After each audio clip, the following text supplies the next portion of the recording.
fy enw I yw Tom. Rwy'n ecolegydd Cymraeg Pwylaeth. Rwy'n byw yn Fforest Białowieża, un o'r coedwigoedd cyntefig olaf Ewrop, yn Wlad Pwyl. Primeval Forest. Mae'n arbennig.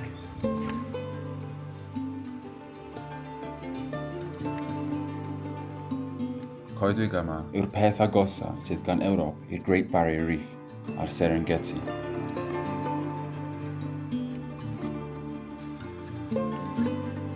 Dwi'n astudio anifeiliaid efo'r Mammal Research Institute yn Białowieża a Prifysgol yn Warsaw. Dwi'n dipyn o expert ar bleiddiaid. Rwy'n astudio sut mae carnivores fawr, fel y blaidd neu'r arth neu'r lynx, yn siapio'r ecosystemau y coedwig. Da ni eisiau gwybod pa effeithiau maen nhw'n ei cael ar anifeiliaid eraill yn y coedwig.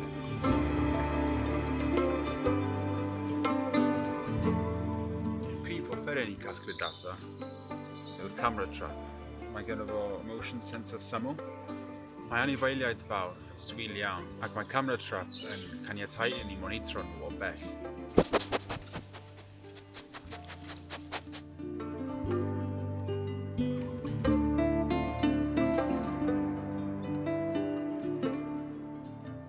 Fy mhrofiad mwyaf anhygoel yn y coedwig oedd blwyddyn diwethaf, pan nes I recordio arth ar un o fy trapiau camera.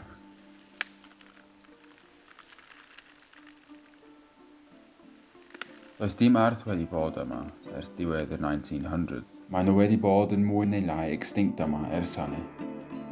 Mae hanes eirth yn Hoedwig Białowieża yn arbennig o ddiddorol. Casant ei reintroducio mewn large carnivore reintroduction cyntaf yn y byd yn y 1930s, ond casant ei hela I ddiffoddiant unwaith eto, tro yma yn ystod yr ail ryfel byd. Ni wedi gorfod aros degawdau iddyn nhw dod yn ôl yn naturiol. Oedd y camera trap yma yn cael ei defnyddio I monitro moch der, so oedd hyn yn dipyn bach o sioc. Mae hyn yn foment anferth yn hanes natur. Mae'n profi fod conservation yn gweithio.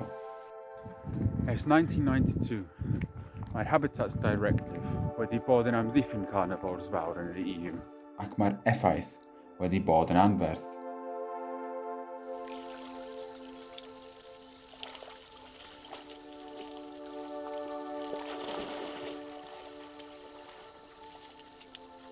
Mae Białowieża yn UNESCO World Heritage Site ac yn EU Special Area of Conservation. Mae'r coedwig yn cael ei amddiffyn o ddiwrthloggers, ond mae'r sefyllfa yn gymleth.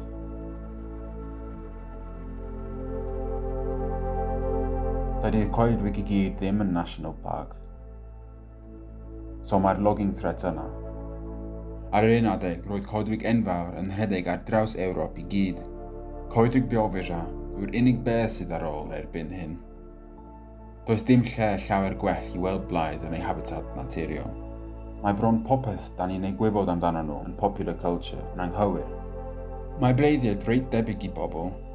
Os fysa mwy o bobl yn deall hynny, fysa'r anifeiliaid yma lot haws i'w amddiffyn. Mae Białowieża yn gartref I 4 teulu o fleiddiaid. Dwi wedi gweld un ohonyn nhw. Roeddwn i'n cerdded ar hyd trac yn y coedwig, ar ben fy hun. Roedd tua 6 yna I gyd. Dwi'n cofio 2 o rhai ifanc yn syllu arna fi.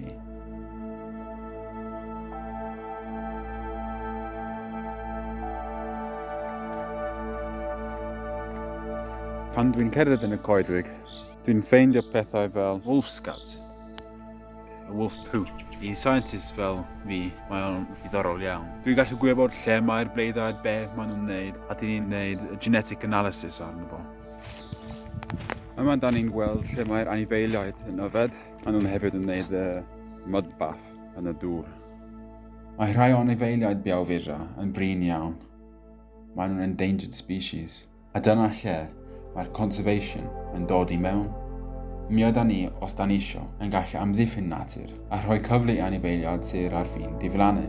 Mae Białowieża yn dangos bod resymau I fod yn optimistaidd. Mae beth sy'n digwydd yma o dan ein trwynau yn anhygoel. Ond cafodd y clip yma ei recordio yn haf blwyddyn dwytho.